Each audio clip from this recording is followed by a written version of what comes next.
تو اس لیے لوگ مطلب لہو و لعب، کھیل کود اور تماشوں کا سہارا لیتے ہیں، ٹیپ ریکارڈر لے کر اس لیے بیٹھتے ہیں کہ فلمی گیت سنیں گے تو ٹائم پاس ہو جائے گا، فلم اس لیے دیکھتے ہیں کہ جلدی جلدی وقت پاس ہو جائے۔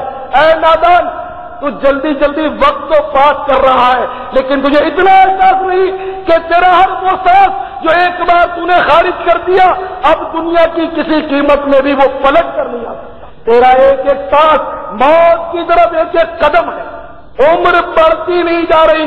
تو سمجھتا ہے کہ اب میں 20 سال کا ہو گیا، بڑا ہو گیا، نہیں، خدا کی قسم تیری عمر میں سے 20 سال کم ہو چکے۔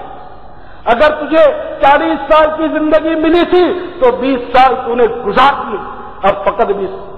آپ غور کیجیے، اگر 40 سال کی زندگی ملی بھی گئی تو 1/3، 1/3 حصہ تو نیند میں گزر جاتا۔ 24 گھنٹے میں عموماً 8 گھنٹے ایوریج اگر لگا ہو سکے تو لوگ سوتے ہیں، تو 1/3 تو سونے میں گزر جاتا، باقی دنیا کے دھندوں میں اور فکروں میں گزر جاتا ہے۔ اور وقت اس طرح گزر رہا ہے، اس طرح گزر رہا ہے، ایک جمعرات آتی ہے فوراً دوسری جمعرات آ کے کھڑی ہو جاتی، جمعہ آ جائے، پیر آ جائے، اس طرح مطلب تیزی سے۔ ایک رمضان ابھی پچھلے دنوں تو گیا تھا، اب 2 مہینے کے بعد پھر یہ آیا رمضان کا مہینہ۔ ہم خوش ہوتے ہیں کہ جلدی جلدی رمضان آ جائے، جلدی جلدی مزہ آئے گا، مزہ یقیناً آئے گا، لیکن یہ جلدی رمضان آ جائے گا۔ آپ چاہتے ہیں کہ 2 مہینے ہم سوئے پڑے رہے اور رمضان شریف میں آنکھ کھلے ہماری، ہم کو مزہ آئے گا، خوب کرکٹ کے میچ ہوں گے اور ٹورنامنٹ ہوں گے روڈوں پر، تو مزہ آئے گا۔ اے مزہ کے لوٹنے والوں، یہ تو سوچو کہ اگر یہ 2 مہینے جلدی بھی گزر گئے تمہاری زندگی میں سے یہ 2 مہینے لیس ہو جائے، اور تمہیں کیا معلوم کہ تمہاری موت رمضان سے پہلے آ جائے۔ میرے بھائیوں، ہماری عمریں تو بہت قلیل ہیں، بڑی بڑی عمریں جنہوں نے گزاری وہ بھی اس دنیا سے چلے گئے، جنہوں نے بڑی بڑی عمریں گزاری وہ بھی چلے گئے۔ اب وہ سر پچاڑ رہے ہوں گے کہ ہائے ہم نے کیوں اچھے عمل نہیں کیے۔ حضرت سیدنا دانیال علیہ نبینا علیہ الصلوۃ والسلام کسی جنگل سے گزر فرما رہے تھے، آپ کی نظر ایک گنبد پر پڑی، اتنے میں حاطف غیبی نے ندا کی، اے دانیال ادھر آ۔ آپ گنبد شریف کے قریب گئے اور اندر داخل ہو گئے۔ یہ دیکھ کر حیران ہو گئے، اس جنگل بیابان میں یہ گنبد کیسا اور اندر یہ عالی شان اور عمدہ مکان کیسا، بہت عمدہ اور عالی شان وہ بنگلہ مکان۔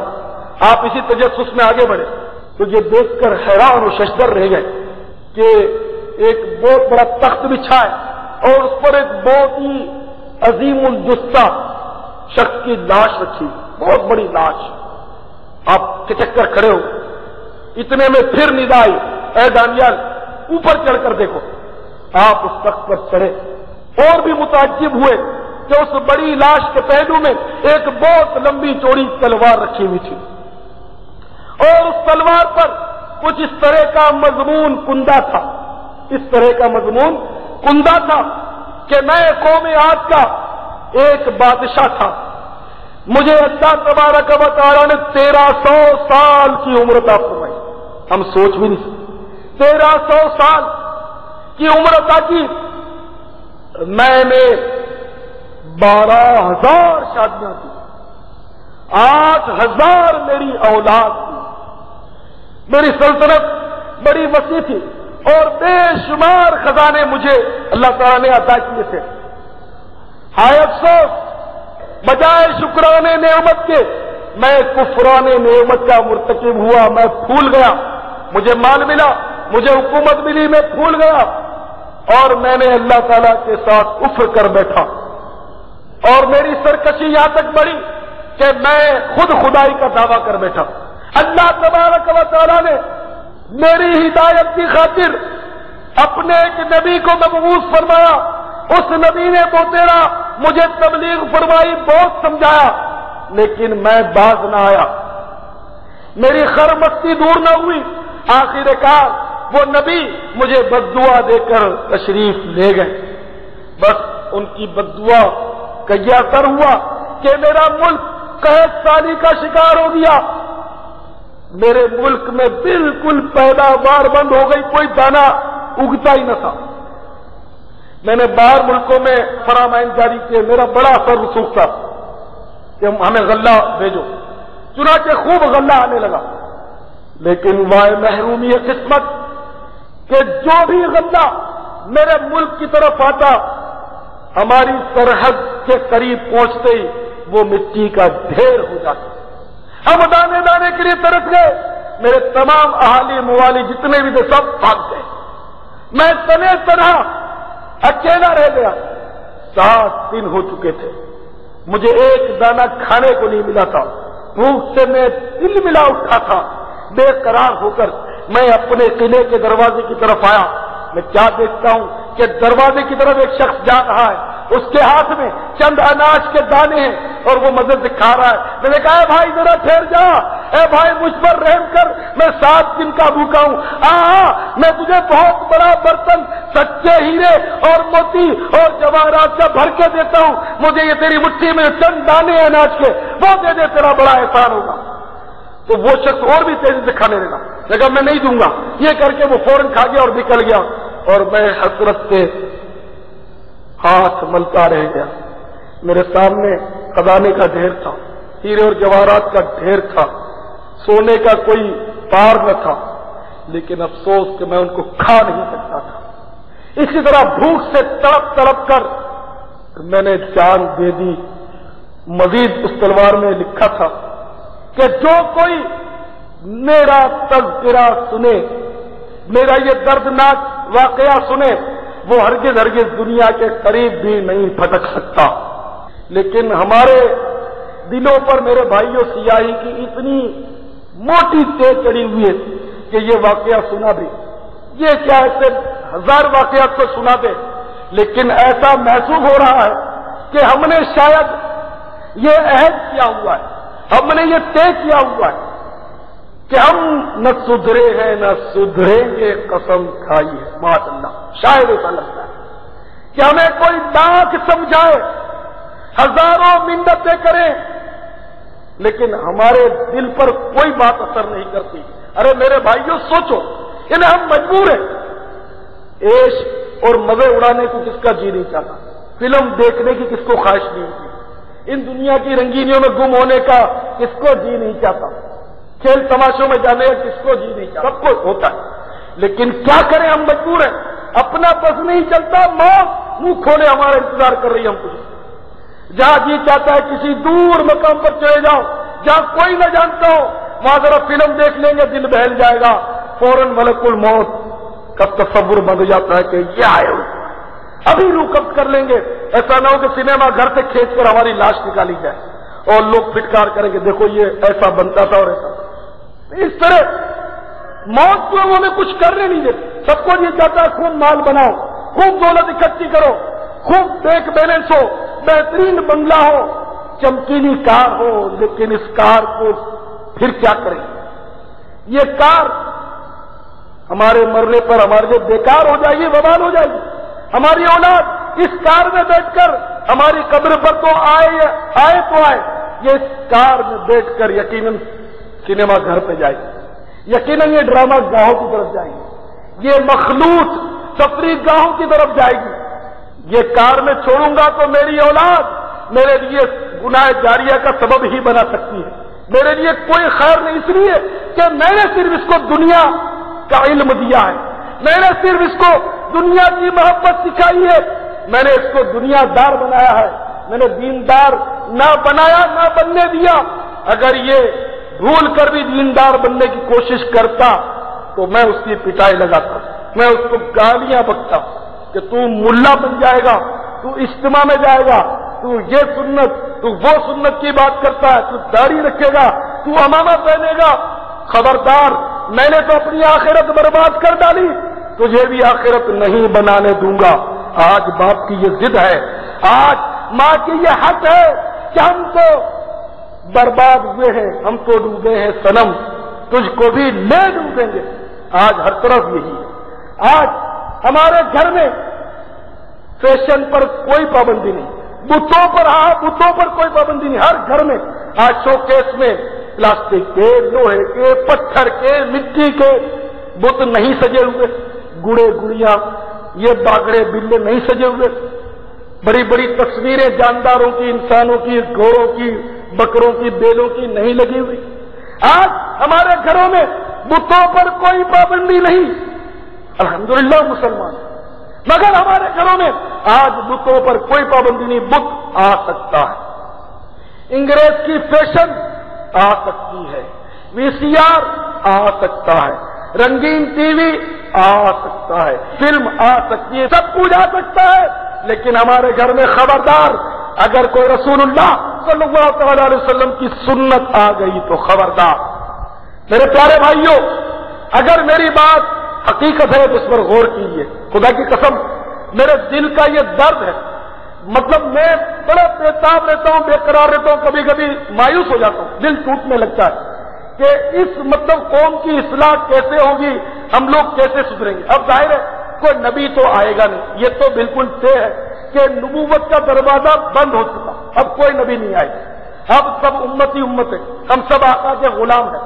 اب ہم سب کی ذمہ داری ہے کہ ہم اپنی اصلاح کریں، دوسرے بھائیوں کی اصلاح کی فکر کریں، لیکن ہائے افسوس اب تو ماحول یہ ہے، مت کر نصیحت ناصحہ دل میرا گھبرائے ہے، ناصحہ او ناصحہ او نصیحت کرنے والے ناصحہ مت کر نصیحت دل میرا گھبرائے ہے، اس کو دشمن جانتا ہوں جو مجھے سمجھائے ہے۔ آج اگر کوئی سمجھائے، آج اگر موت کا کھٹکا کوئی دل میں بٹھائے، آج آخرت کا خوف دلائے، تو آج وہ بندہ ہمیں اچھا نہیں لگتا، آج ہمیں اچھا وہی لگتا ہے جو ہمیں فلمی ہسٹوریاں سنائے، فلمی نتائج سنائے، مزاحیہ قصے سنائے، لطیفے سنائے، ہمیں خوب ہنسائے، ہمیں آج رلانے والا اچھا نہیں لگتا۔ میرے بھائیوں میں سچ عرض کر رہا ہوں، مجھے ایسے لوگ ملتے ہیں، اب میں ان کو عقل مند کہوں یا کیا کہوں، آپ کچھ سمجھ جا رہے ہیں، وہ کہتے ہیں کہ ہم تمہارے اجتماع میں نہیں آتے، ہم نہیں آ سکتے، تم ہمیں بالکل مطلب ہے کہ ماؤس کر دیتے ہو، ہمارا ذہن بالکل مفلوج ہو جاتا، تم اتنا ڈرا دیتے ہو، جو ہونا ہوگا وہ ہو جائے گا، لیکن تم بالکل ڈرا دیتے ہو۔ اللہ اکبر، لوگ ڈرنے کے لیے تڑپتے تھے، وہ بھی ایک دور تھا، خوف خدا میں ہر وقت وہ مطلب انہیں خون پھنکتا رہتا تھا ان کا دل، وہ تڑپتے رہتے تھے، اور آج یہ حال ہے۔ ہمارے سیدنا داؤد طائی رحمت اللہ تعالی علیہ بہت بڑے ولی اللہ ہوئے، یہ کبھی چبا کر روٹی نہیں کھاتے تھے، جو کی روٹی بھگو کر وہ پی لیتے تھے۔ ایک بار خادم نے عرض کیا، حضور آپ کبھی بھی گرم روٹی نہیں کھاتے، آپ یہ بھگو کر ہی پیتے ہیں اور پٹافٹ آپ فارغ ہو جاتے ہیں۔ آپ نے فرمایا کہ میرے بیٹے میں کیا کروں، پیٹ ہی بھرنا ہے، ذائقہ جو ہے وہ منہ کی حد تک ہے، آخر تک تو خلا فرض کر رہا واقعہ وہ حلق تک ہے، نیچے اس کا ذائقہ نہیں، جو بھی ہے پیٹ بھرنا ہے۔ میں یہ پی لیتا ہوں تو اس کی وجہ سے مجھے بڑا وقت مل جاتا ہے اور بھوک بھی میری ختم ہو جاتی ہے۔ اگر میں روٹی چبا کر کھانے بیٹھتا ہوں تو میں نے اس بات کا شمار کیا ہے کہ وہ گھول کر روٹی پی لینے میں اور چبا کر کھانے میں اتنا فرق ہے کہ اگر میں چبا کر نہ کھاؤں اور صرف پی لوں تو میں اس کھانے سے فارغ ہونے تک 50 آیتیں تلاوت کر لیتا ہوں۔ تو میں اس کھانے میں اپنا وقت کیوں صرف کروں؟ زندگی انہوں نے ایسی گزاری جیسے قیدی قید خانے میں زندگی گزارتا ہے۔ 4 کمرے آپ کو ورثے میں ملے تھے والد کے وصال کے بعد، اور شاید 40 یا 80 دراہم آپ کے ورثے میں آئے، صرف کمانا ومانا چھوڑ دیا آپ نے، کہا اپنی آسائش ہے نہیں، بس ان کے ذہن میں یہی بات تھی، اب دنیا سجن المؤمن و جنت الکافر، دنیا مومن کے لیے قید خانہ ہے اور کافر کے لیے جنت۔ مولانا رومی رحمت اللہ علیہ اسی حدیث کی شرح کرتے فرماتے، ہست دنیا جنتا کفار را اہل ظلم و فسق اشرار را، میرے مومن ہست زندہ ہی مقام نیس زندہ جائے عیش و احتشام، کہ یہ دنیا کافروں کے لیے، ظالموں کے لیے، فاسقوں کے لیے، فاجروں کے لیے تو جنت ہے، مگر میرے مومن ہست زندہ ہی مقام، مومن کے لیے یہ دنیا قید خانہ ہے، نیس زندہ جائے عیش و احتشام، قید خانہ عیش و تعیش کی جگہ نہیں، مزے لوٹنے کی جگہ نہیں، عیش کوشیوں کی جگہ نہیں، یہ تو قید خانہ ہے، قید خانے میں تو تکلیف ہوتی ہے، راحت نہیں ہوتی۔ تو انہوں نے ہمیشہ تکلیف اٹھائی، 4 کمرے تھے، کمانا چھوڑ دیا، رقم کی بھیک نہیں مانگی، بقدر ضرورت حلال روزی کمانا یہ واجب ہے، طلب الحلال ہے، واجب علی کل مسلم، ہر مسلمان پر واجب ہے طلب حلال کرنا، مگر ان کے پاس تھا قدر ضرورت تھا، بقدر کفایت تھا، اس لیے اب کمانے کی انہوں نے حاجت اور ضرورت محسوس نہیں کی. ان کے کوئی آسائشیں نہیں تھی، نہ ان کو صوفہ سیٹ کی ضرورت تھی، نہ ایئر کنڈیشنر کی ضرورت تھی، ان کو کوئی میوزک والے فرشوں کی ضرورت نہیں تھی، بہترین پنکھے اور بہترین ننگور اوون کی ان کو ضرورت نہیں تھی، برماٹک کے لکڑی کے دروازوں کی ان کو ضرورت نہیں تھی، مٹی کی کھولی میں پڑے رہتے تھے، سر چھپانے کو جگہ تھی کافی تھی، وہ حاجات نہیں تھی. نہ ان کو بریانی اور مرغیاں ہماری طرح حاجت تھی، سوکھی روٹی بھگو کے کھا لیتے تھے، ان کو کیا رقم کی ضرورت. ہم کہتے ہیں ہمیں پورا نہیں ہوتا، ہمیں پورا اس لیے نہیں ہوتا کہ ہمارا نفس جو ہے یہ بد مست ہے. ہزاروں لاکھوں روپے جن کے بعد وہ بھی کہتے ہیں ہمیں پورا نہیں ہوتا، ہمارا دھندا ٹھپ ہو گیا، ہمارا کاروبار ٹوٹ گیا. حالانکہ اتنا ہوتا ہے کہ ساتھ پوچھتے کھائے میرے پاس آتے ہیں، مجھے پتا ہے سب سے لکھوں پتی آتے. آج کل ذرا مندہ ہو گیا، یا خامہ کا دو باتیں کریں گے اور یہ ضرور کہیں گے کہ برکت کا تعویذ. ارے اتنا پڑا اس کو کیا کرو، جتنا مال زیادہ اتنا وبال زیادہ. دنیا میں ڈاکو لوٹ جائیں گے، قبر میں اور آخرت میں حساب دینا پڑ جائے، مصیبت کھڑی ہو جائے گی، بیماریوں میں چلا جائے گا. میں غریب آدمی، میں بیمار ہوتا ہوں تو میڈیکل اسٹور پر 8 آنے اور روپے کی ٹیبلٹ سے میرا بخار اتر جاتا ہے. تم مالدار ہو، تمہارا جو خاندانی ڈاکٹر ہے اسپیشلسٹ وہ نبض دیکھنے کے 200 روپے بٹور لیتا ہے.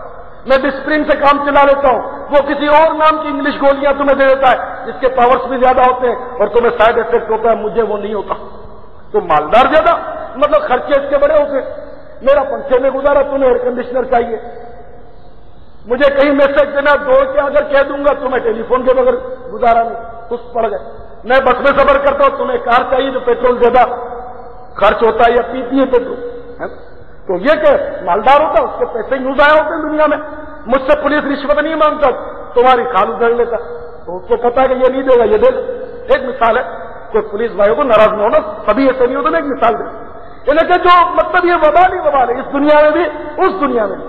تو میرے پیارے اسلامی بھائیوں، سیدنا داؤد طائی رحمت اللہ تعالیٰ نے ایک کمرے میں رہتے عبادت کرتے، ایک کی دیوار گر گئی، دوسرے میں آ گئے، 4 کمرے اسی طرح بدلتے رہے، بناتے بھی نہیں تھے اللہ کی یاد میں مگن کہ جو کھانے میں وقت صرف نہیں کرتا وہ دیواریں اور اینٹیں چننے میں کہاں وقت اپنا خراب کرے گا. ایک بار ایک بزرگ نے حضرت سیدنا داؤد طائی رحمت اللہ تعالیٰ علیہ کو خواب میں دیکھا کہ خوش خوش دوڑے دوڑے چلے آ رہے ہیں. وہ بزرگ جو تھے وہ چونک پڑے، کیونکہ ہمیشہ ان کو غمگین دیکھا تھا، آہیں بھرتے ہوئے دیکھا تھا، کبھی ان کو اس طرح شاد اور خوش نہیں دیکھا تھا. وہ بزرگ کہنے لگے داؤد کیا بات ہے، آج تم بڑے خوش نظر آ رہے ہو اور بھاگے چلے جا رہے ہو، آخر اتنی جلدی بھی کیا ہے؟ تو داؤد طائی رحمت اللہ علیہ نے فرمایا آپ کو معلوم نہیں، میں ابھی ابھی آزاد ہوا ہوں اور میں اس لیے بھاگ رہا ہوں کہ کہیں پھر مجھے پکڑ کر قید نہ کر دیا جائے. نہ میں اس کا مفہوم سمجھ سکتا ہوں نہ آپ سمجھ سکتے. وہ اللہ والے تھے، وہ سمجھ گئے، آنکھ کھل گئی، فوراً پتہ کیا، کیونکہ وہ سمجھ گیا کہ ان کی موت واقع ہو گئی. الموت تحفۃ المومن، موت مومن کے لیے تحفہ. اب دنیا سجن المومن ہے، دنیا مومن کے لیے قید خانہ. تو یہ یقیناً مطلب ان کی موت اس کی تعبیر ہے. فوراً معلومات کی تو پتا چلا کہ جس وقت انہوں نے خواب دیکھا تھا اسی وقت ان کی روح کب سے ان سبھی سے پرواز کی تھی اور گویا بھاگے چلے جا رہے تھے کہ بڑی مشکل سے اس دنیا سے جان چھوٹی میں آزاد ہوا اور کہیں پھر مجھے زندہ کر کے دنیا میں نہ بھیج دیا جائے. وہ دنیا سے اس طرح کتراتے اور ہمیں دنیا اتنی میٹھی اور عزیز لگتی ہے، ہمیں دنیا سے بڑی محبت ہے، ہمیں آخرت سے محبت نہیں ہے. ہمیں دولت سے بڑا پیار ہے مگر جنت شاید ہمیں عزیز نہیں ہے. ہمیں تنگ دستی، فقر و فاقہ، بیماری، درد سر وغیرہ کی تو بڑی فکر ہے، اس سے بڑی تکلیف ہے، لیکن عذاب جہنم کا کوئی ڈر اور خوف نہیں. میرے پیارے بھائیوں دیکھ لیجیے جس طرح اس مرحوم اعجاز کی اللہ اس کو غریق رحمت کرے، بیچارے کی پہلی ہی جمعرات تھی، ایک ہی جمعرات وہ آیا. عین ممکن ہے ہم میں سے کسی اور کی بھی یہ آخری جمعرات، آپ میں سے کسی ایک کی ہو، میری ہو، کوئی کچھ نہیں کہتا. بھائی اگر یہ آخری جمعرات تھی تو کوئی جمعرات تو آخری ہوگی. آخر موت تو نہیں چھوڑے گی. قرآن عظیم نے صاف واضح فرما دیا کل نفس ذائقۃ الموت، ہر جاندار نے موت کا مزہ چکھنا ہے. تو میرے پیارے اسلامی بھائیوں کیا کرنا چاہیے؟ بلیٹ پروف لباس بھی ایجاد ہو گیا، بلیٹ پروف کار بھی ایجاد ہو گئی، بلیٹ پروف کمرے بھی ایجاد ہو گئے، سبمرین وغیرہ میں ہوتے، لیکن افسوس بھی اور نہیں بھی. کہ موت پروف نہ لباس ایجاد کر سکی یہ دنیا نہ کر سکے، موت پروف کار ایجاد کر سکی نہ کر سکے، موت پروف کمرہ ایجاد کر سکی نہ کر سکے، موت 1000 پردوں سے بھی اٹھا کر کھینچ لی۔ ایک ظالم اپنی زوجہ کے ساتھ تخلیے میں تھا، دروازہ اس کا اچھی طرح بند تھا، کیا دیکھتا ہے کہ ایک شخص کمرے میں آ پہنچا، وہ بڑا حیران ہوا اور بوکھلا کر اس نے کہا کہ دروازے سارے بند، تو اندر آیا کیسے؟ تو آنے والے نے کہا کہ مجھ پر کوئی دروازہ بند نہیں ہوتا، کوئی تالا میرے لیے تالا نہیں ہے، کوئی پردہ میرے لیے پردہ نہیں، میں جب چاہتا ہوں جہاں چاہتا ہوں بحکم خداوندی پہنچ جاتا ہوں۔